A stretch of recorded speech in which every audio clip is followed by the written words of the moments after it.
Hello dear student, स्वागत है आप सभी का सोम क्लासेस के इस नए वीडियो में। मैं संजीव सर। स्टूडेंट, आज के इस वीडियो में हम आपको एक चैप्टर का पूरा फाइनल शॉट प्रोवाइड करने वाले हैं और इस चैप्टर से आपके बोर्ड एग्जाम में 2 क्वेश्चन कंपलसरी पूछे जाते हैं। इस चैप्टर से 2 क्वेश्चन हर साल आपके बोर्ड एग्जाम में पूछा ही जाता है और ये चैप्टर आपके बोर्ड एग्जाम के लिए काफ़ी ज़्यादा इंपॉर्टेंट भी है।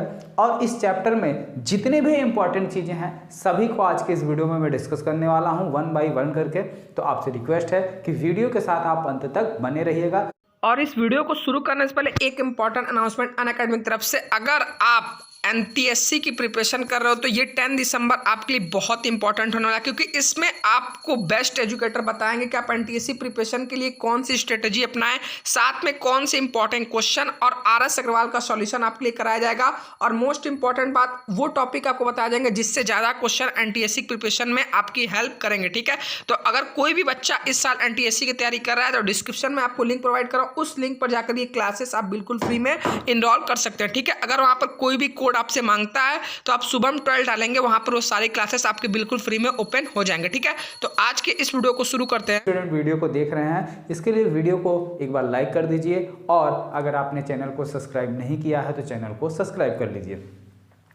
तो चलिए सबसे पहले हम बात करते हैं कि इस चैप्टर में ऐसे कौन कौन से इंपॉर्टेंट टॉपिक है जो बोर्ड एग्जाम में पूछे जाते हैं। तो देखिए, इस चैप्टर में जो मेनली हमको सबसे ज़्यादा फोकस करके पढ़ना है, पहला पॉइंट तो यह है कि हमको जानना है विद्युत धारा क्या है। ठीक है, विद्युत धारा क्या चीज होती है। ठीक है, और इसका एसआई मात्रक क्या होता है। ठीक है, दूसरी चीज जाननी है हमको, प्रतिरोध क्या होता है, प्रतिरोध क्या होता है। ठीक है, प्रतिरोध के बाद हमको यह जानना है कि ओम का नियम, ओम का नियम व उसका सत्यापन। ठीक है, वह सत्यापन भी आपसे जो है पूछता है, ओम का नियम और उसका सत्यापन पूछता है। चौथा पढ़ना है प्रतिरोधों का संयोजन, प्रतिरोधों का संयोजन।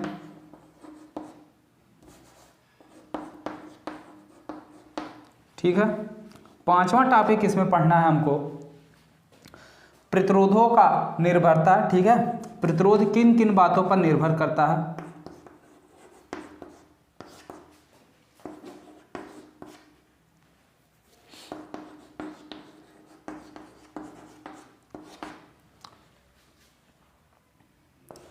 छठवां है विद्युत ऊर्जा,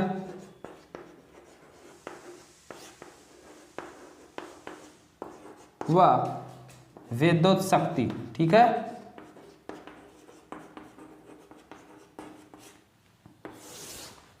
तो इतनी चीजें इस चैप्टर में हमको काफी डिटेल में पढ़नी है। तो चलिए 1 बाय 1 करके जो है एक एक चीज को अच्छे से समझा जाए। तो चलिए सबसे पहले हम बात करते हैं विद्युत धारा। ठीक है, उसके बाद फिर उसके मात्रक की बात करते हैं। विद्युत धारा क्या होती है? अगर आपको याद हो स्टूडेंट, जब यह लेक्चर मैंने आपको पढ़ाया था तो वहाँ पे बहुत ही क्लियरली मैंने बताया था कि आवेश प्रवाह की दर को क्या कहते हैं? विद्युत धारा। यानी कि आवेश प्रवाह की दर को विद्युत धारा कहते हैं।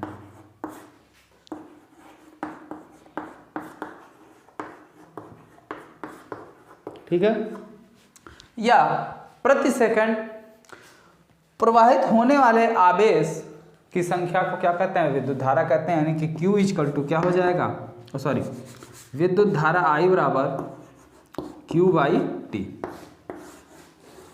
ठीक है, तो विद्युत धारा I बराबर Q अपान टी, यानी कि प्रति सेकंड प्रवाहित होने वाले आवेश की दर को क्या कहते हैं? विद्युत धारा कहते हैं। और अगर इसके हम मात्रक की बात करें, ठीक है, तो इसका मात्रक जो है, इसका मात्रक कूलाम होता है, इसका मात्रक सेकंड होता है। तो एक मात्रक तो हो जाएगा कूलाम बटे सेकंड। लेकिन अगर आपसे पूछ ले कि इसका एसआई मात्रक क्या होगा, ठीक है, इसका एसआई मात्रक क्या होगा? तो इसका एसआई मात्रक स्टूडेंट क्या होगा? एम्पियर होगा। क्या होगा? एम्पियर। बात क्लियर हो गई? ठीक है, धारा के बारे में आपने समझ ली। और ये चार्ज, धारा की अगर हम दिशा की बात करें, ठीक है, अगर इसकी दिशा आपसे कोई पूछता है तो इसकी दिशा सदैव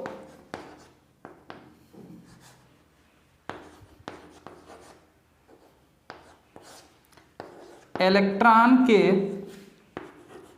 चलने के विपरीत दिशा में होती है।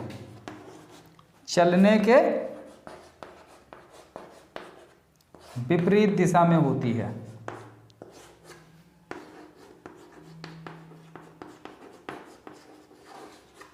ठीक है, ये बात क्लियर हो गई। चलिए अब आगे बढ़ते हैं। प्रतिरोध क्या होता है? प्रतिरोध क्या होता है उसको थोड़ा सा समझते हैं। प्रतिरोध के बाद हम लोग समझेंगे ओम का नियम, जो कि काफी ज्यादा इंपॉर्टेंट है, लेकिन उससे पहले हम लोग समझेंगे प्रतिरोध।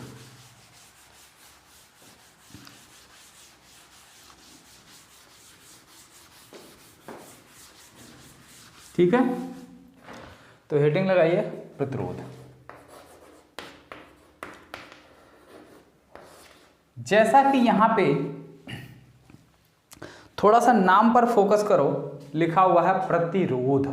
ठीक है, यानी किसी भी चीज के मार्ग में रुकावट बनना या अवरोध उत्पन्न करना ही क्या काम कहलाता? प्रतिरोध कहलाता। ठीक है, अब यहां पर प्रतिरोध शब्द यूज हो रहा है किस चैप्टर में? विद्युत। यानी तो विद्युत के प्रवाह में, यानी कि धारा के प्रवाह में उत्पन्न रुकावट अथवा अवरोध को हम क्या कहते हैं? प्रतिरोध कहते हैं। या इसको थोड़ा सा और अगर सरल भाषा में आप लिखना चाहें, ठीक है, तो लिखेंगे कि किसी चालक तार में जब कोई धारा प्रवाहित की जाती है तो उस चालक तार में प्रवाहित होने वाली धारा का विरोध, ठीक है, विरोध होता है।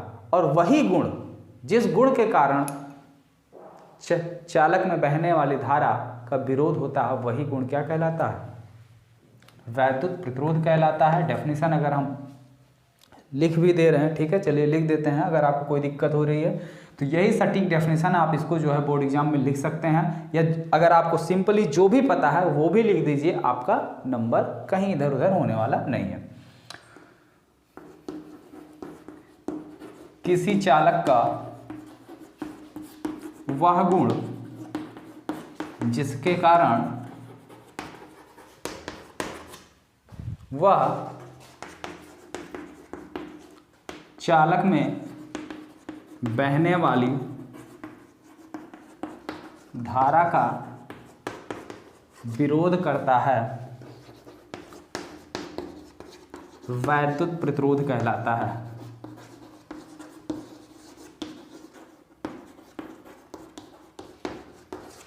ठीक है, किसी चालक का वह गुण जिसके कारण वह चालक में बहने वाली धारा का क्या करता है? अपोज करता है या विरोध करता है, क्या कहलाता है? वैद्युत प्रतिरोध कहलाता है। ठीक है, इसे R से प्रदर्शित करते हैं। ठीक है, इसे R से प्रदर्शित करते हैं। Clear? Capital R, small r नहीं, कैपिटल R। ठीक, इसका मात्रक जो है ओम होता है। इसका मात्रक क्या होता है? ओम होता है। ठीक, इसका मात्रक जो है क्या होता है? ओम होता है। प्रतिरोध के बारे में इतनी बात क्लियर हो गई? ठीक है, चलिए अब हेडिंग डालिए जो आपसे, या उसको ध्यान से देखिए, जो आपसे सबसे ज्यादा बोर्ड एग्जाम में पूछा जाता है, ओम का नियम और उसका सत्यापन। ठीक है, तो कैसे करना है? बहुत ही सिंपल है। ठीक है, ओम के नियम का प्रूफ स्टूडेंट बहुत ही सिंपल है। इतना सिंपल प्रूफ और सत्यापन, इससे ज़्यादा सिंपल आपको इस चैप्टर में कुछ भी नहीं मिलेगा।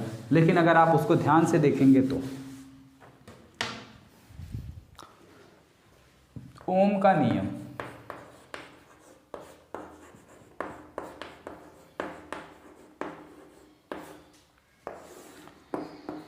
ठीक है, तो इनके अगर स्टेटमेंट की बात करें, इनका कथन ही हमें यहाँ पे क्या है? प्रूफ है। इन्हीं का स्टेटमेंट जो है उसी को यहाँ पे प्रूफ के रूप में इस्तेमाल करना है। आपको कक्षा 12 वाला प्रूफ नहीं करना। कक्षा 12 वाला प्रूफ काफ़ी लेंदी है, ठीक है, थोड़ा सा है उसमें पॉइंट है, दम है। चलिए ध्यान से देखिए, यदि किसी चालक तार की, जैसे मान लो ये हमारी चालक तार है, ठीक है, इस तरीके से मान लो हमारी कोई चालक तार है, ठीक है, इसकी लंबाई मान ली हमने कितनी है, L है, और इसके क्रॉस सेक्शन का एरिया ये हमने कितना मान लिया, A। इसके क्रॉस सेक्शन का क्षेत्रफल जो है A है, कितना है, A है। तो यदि किसी चालक की भौतिक अवस्था, भौतिक अवस्था का मतलब क्या है, जिस चीज़ों को हम छू सकें, देख सकें या उसको फील भी कर सकें, ठीक है, केवल फील नहीं, उसको हम टच कर सकें, वो फिजिकल प्रॉपर्टी होती है। तो लंबाई हम नाप सकते हैं, इसको छू सकते हैं, पकड़ सकते हैं, ठीक है, तो ये भौतिक अवस्था हो गई। तो किसी चालक की भौतिक अवस्था, अब भौतिक अवस्था में क्या क्या चीज़ें आ गई, भौतिक अवस्था जैसे लंबाई, ठीक है, ताप तथा क्षेत्रफल या अनुप्रस्थ काट का क्षेत्रफल,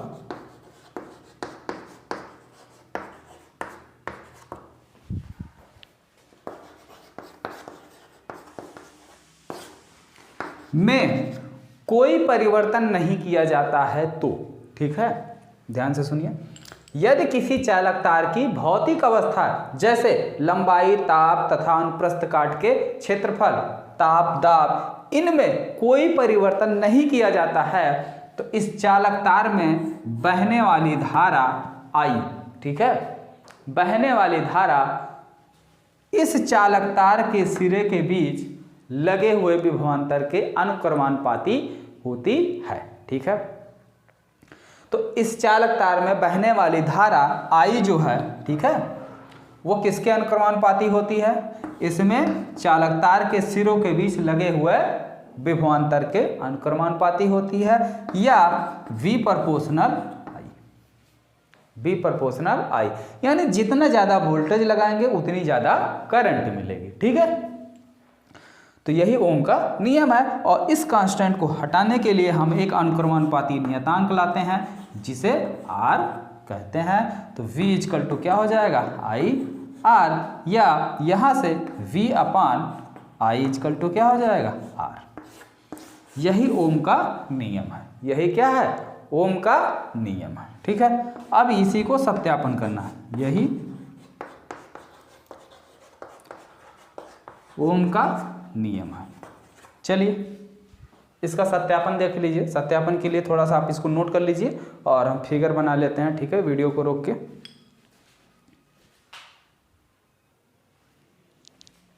चलिए देखिए ओम के नियम का सत्यापन। तो ओम के नियम को प्रूफ कैसे करना है, तो देखिए ओम के नियम को प्रूफ करने के लिए हमें एक बैटरी की जरूरत होगी, एक धारा नियंत्रक, एक कुंजी, एक अमीटर, एक वोल्टमीटर और एक प्रतिरोध, ठीक है।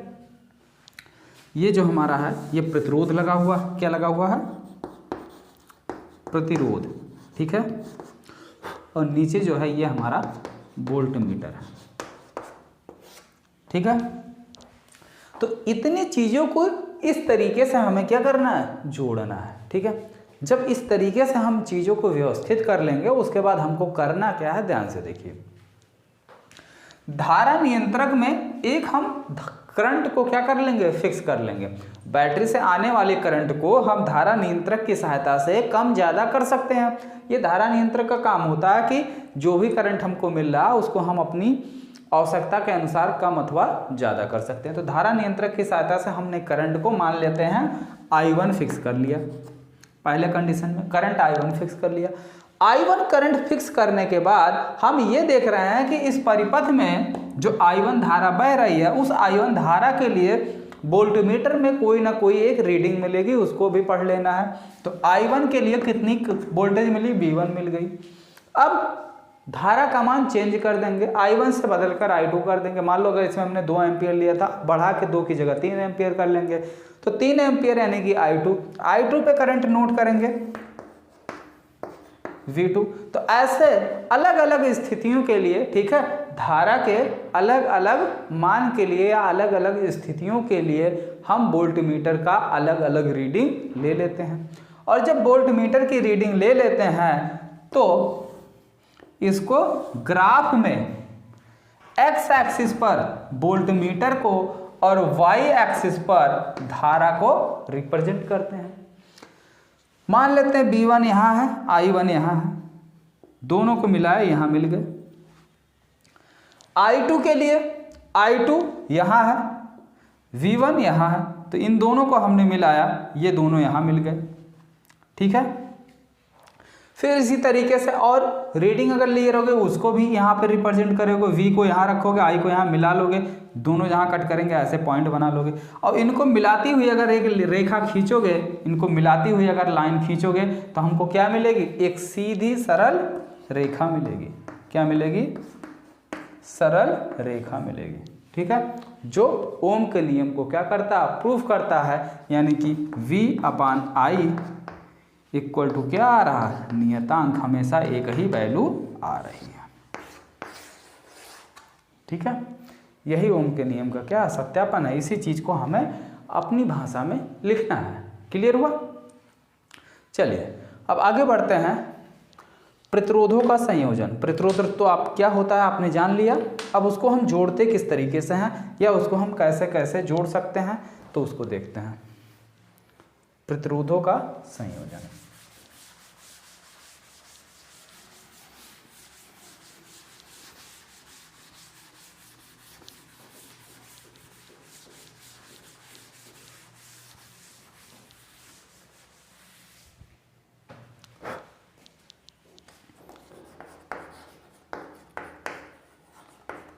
प्रतिरोधों का संयोजन। प्रतिरोधों को हम दो तरीके से जोड़ सकते हैं। पहला जो है श्रेणी क्रम, दूसरा जो है समांतर क्रम या इसी को पार्श्व क्रम भी बोलते हैं।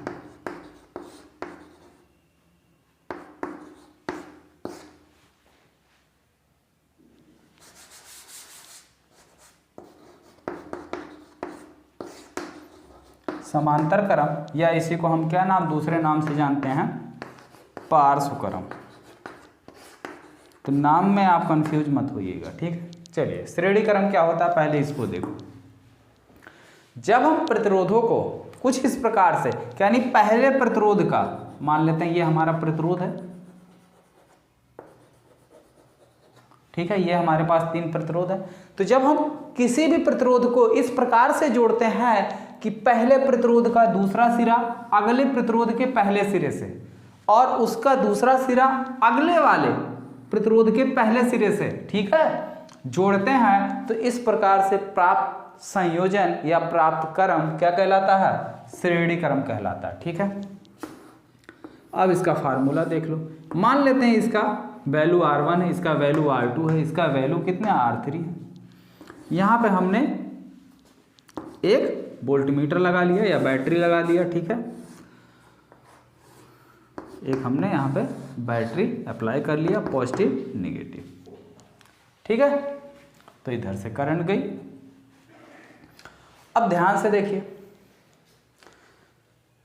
श्रेणी क्रम में जो भी करंट जा रही, I धारा इसमें भी जाएगी, I धारा इसमें भी जाएगी और I धारा इसमें भी जाएगी। तो क्या सभी में वोल्टेज बराबर होगा? इसमें वोल्टेज बराबर होगा कि नहीं होगा? इसको हम चेक कर लेते हैं। कैसे? ओम का नियम। ओम का नियम कहता है V/I इक्वल टू क्या होता है? R। तो V इक्वल टू क्या हो जाएगा? I into R। I into R, ये ओम का नियम है ना। अब भैया इसमें वोल्टेज सेम होगा कि अलग होगा? अब धारा I तो सब में जा रहा है, I तो सब में जा रहा है, तो I का मान तो कोई डिपेंड नहीं कर रहा है क्योंकि I तो सब में जा रही है। तो यहाँ पे इसका वोल्टेज किस पर डिपेंड कर रहा है? इसके प्रतिरोध पर, यानी B किस पर डिपेंड कर रहा है? R पर। तो अगर प्रतिरोध आपका R1 है तो यहाँ वोल्टेज भी क्या हो जाएगा, बदल जाएगा। अगर प्रतिरोध बदल रहा है तो वोल्टेज बदल जाएगा। यहाँ पे वोल्टेज हमने मान लिया V1 है, यहाँ पे वोल्टेज मान लिया मैंने V2 है, यहाँ पे वोल्टेज मैंने मान लिया V3 है। ठीक है, क्लियर हो गया इतनी बात। या आप इसको याद भी कर सकते हैं कि श्रेणी क्रम में वोल्टेज अलग अलग होता है और धारा समान होती है। ठीक है, तो पहले में ठीक है, पहले वाले में वोल्टेज कितना जाएगा, ओम का नियम क्या है, V = IR। ठीक है, तो V1 = क्या हो जाएगा, I तो सब में जा रही, इसमें भी I धारा जा रही, इसमें भी I धारा जा रही, इसमें भी I धारा, तो V1 बराबर क्या हो जाएगा, I × R1। V2 बराबर क्या हो जाएगा, I × R2। V3 बराबर क्या हो जाएगा, I × R3। ठीक है, अब हम जानते हैं कुल वोल्टेज V बराबर, अब जैसे मान लो बैटरी हमने 10 वोल्ट की लगा ली, कितने वोल्ट की, 10 वोल्ट की।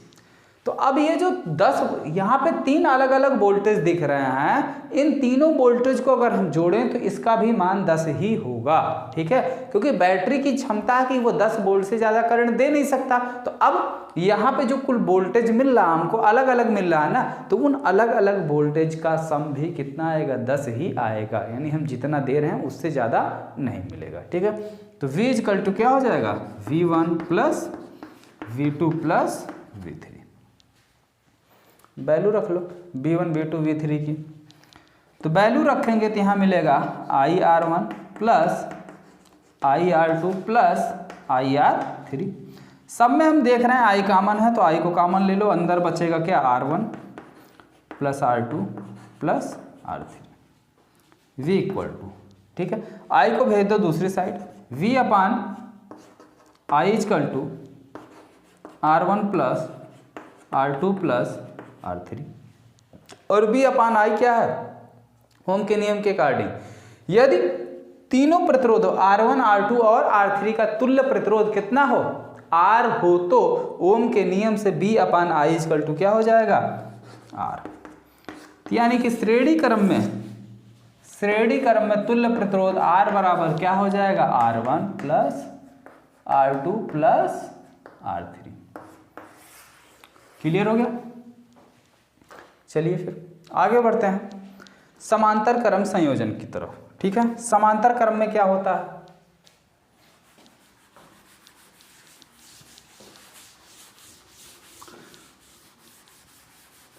एक और चीज, जो बच्चे सोच रहे हैं सर जी आप जल्दी जल्दी मिटा दे रहे हैं, हम नोट नहीं कर पा रहे हैं, तो उनके लिए मैं बता रहा हूं कि जब इस चैप्टर को मैंने पढ़ाया था तो वहां पे मैंने लिख कर पढ़ाया था। ठीक है, मैंने चैप्टर को लिख कर पढ़ाया था, उस वीडियो का लिंक हम नीचे डिस्क्रिप्शन बॉक्स में दे रहे हैं। ठीक है, अगर आप नोट्स बनाना चाहेंगे तो वहां से आप अच्छे से बना सकते हैं। चलिए आगे देखिए, समांतर क्रम संयोजन में क्या होता है, हमको जितने भी प्रतिरोध जोड़ने होते हैं सभी प्रतिरोधों का पहला सिरा एक बिंदु से और दूसरा दूसरे बिंदु से जोड़ देते हैं। जैसे मान लेते हैं ये हमारे पास 3 प्रतिरोध हैं,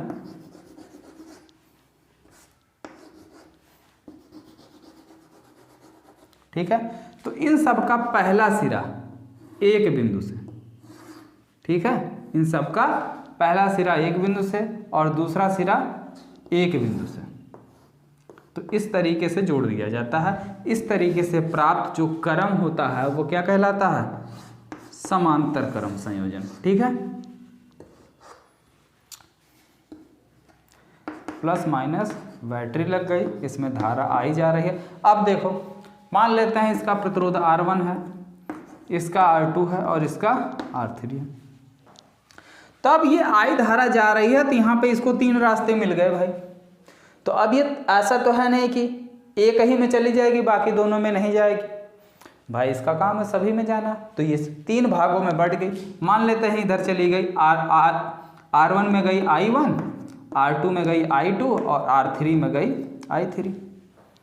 ठीक है, और I1 + I2 + I3 अगर हम इन तीनों को जोड़े तो किसके बराबर होगा, I, क्योंकि यही ना 3 भाग में बट रहा है, यहाँ पहले ही लिख लो, I बराबर I1 plus I2 plus I3, ठीक है। समांतर क्रम में वोल्टेज समान होता है, ये याद रखना। इनके सिरों का बीच का जो विभवांतर होगा वो बराबर होगा, ठीक है। इनके सिरों के बीच का विभवांतर जो है वो क्या होगा, बराबर होगा। तो अब ओम के नियम के अकॉर्डिंग I बराबर क्या हो जाएगा, क्योंकि हम जानते हैं I बराबर होता है B अपान R। ओम के नियम से लिखो I बराबर क्या हो जाएगा, B बाई R। तो I1 बराबर कितना मिलेगा हमको, V, वोल्टेज सब में समान है, ये बदल नहीं रहा, बदल कौन रहा, केवल R। तो I1 के लिए क्या मिल जाएगा, B अपान R1, I2 के लिए V अपान R2, I3 के लिए V upon R3।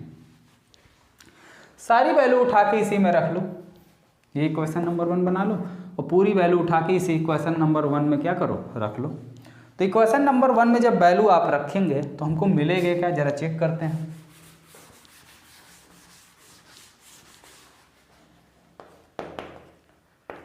V by R1 plus V by R2 plus V by R3। देख रहे हैं V सभी में कॉमन है, V को कॉमन ले लो, अंदर बचा 1 by R1 plus 1 by R2 plus 1 by R3, ठीक है, 1 बाई R3। क्लियर हो गया। यदि इसको बना लो इक्वेशन नंबर 2, यदि तीनों प्रतिरोधों का तुल्य प्रतिरोध कैपिटल R हो तो ओम के नियम से V equal to I R, Ohm के नियम से V equal to I R, या I बराबर क्या हो जाएगा, V बाई R। तो I की जगह पे अब हम क्या रख देंगे, V अपान R। तो यहाँ रखो V, यहाँ पे रखो R equal to V 1 by R1 plus 1 by, ठीक है। तो V से V आपका कैंसिल हो गया, मिला क्या हमको 1 बाई R बराबर 1 by R1 plus 1 by R2 plus 1 by R3, ठीक है। तो ये आया हमारा समांतर क्रम संयोजन की कुल, ठीक है। तो अगर कोई भी प्रतिरोध है तो उसको अगर हम समांतर क्रम में जोड़ेंगे तो ये फार्मूला अप्लाई करेंगे, ठीक है। यहां तक बात क्लियर हो गई। चलिए अब एक पॉइंट और बचा है, ठीक है, जिसको आप लोग विद्युत ऊर्जा या ऊष्मीय ऊर्जा कह सकते हैं, ठीक है, ऊष्मीय ऊर्जा और दूसरा है विद्युत शक्ति, ठीक है। ये 2 पॉइंट और बचे हैं, चलिए इनको भी देख लिया जाए। तो यहाँ तक आप लोग नोट कर लीजिए जिसको नोट आउट करना हो, और फिर जो है हम आगे बढ़। अगर हम किसी चालक तार में I धारा t सेकंड के लिए प्रवाहित कर रहे हो तो उस चालक तार के द्वारा उत्पन्न ऊष्मा Q जो है ये डायरेक्टली प्रोपोर्शनल होती है चालक तार में बहने वाली धारा के वर्ग के अनुक्रमानुपाती होती है, चालक तार के प्रतिरोध के अनुक्रमानुपाती होती है, और चालक तार में बहने वाली धारा के समय के अनुक्रमानुपाती, यानी धारा उसमें हम कितनी देर तक प्रवाहित करते हैं, कितनी देर तक प्रवाहित करते हैं। तो इन तीनों चीज़ों पर जो है वो डिपेंड करती है। तो सीधे सीधे Q बराबर क्या मिल जाएगा, I स्क्वायर RT, ठीक है।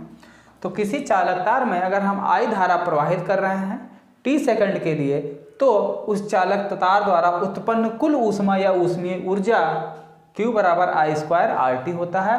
अब यहाँ से आप V इक्वल टू IR होता है, ठीक है। ओम के नियम के अकॉर्डिंग यहाँ से आप वैल्यू रख दो, तो I बराबर क्या हो जाएगा आपका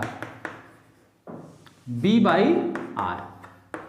तो अलग अलग वैल्यू रखोगे तो अलग अलग मान हमको मिलेगा। V की जगह हम I की जगह V बाई R, यानी V square by R square into RT, ठीक है। तो एक R से एक R कैंसिल हो जाएगा, मिलेगा क्या V square T by R।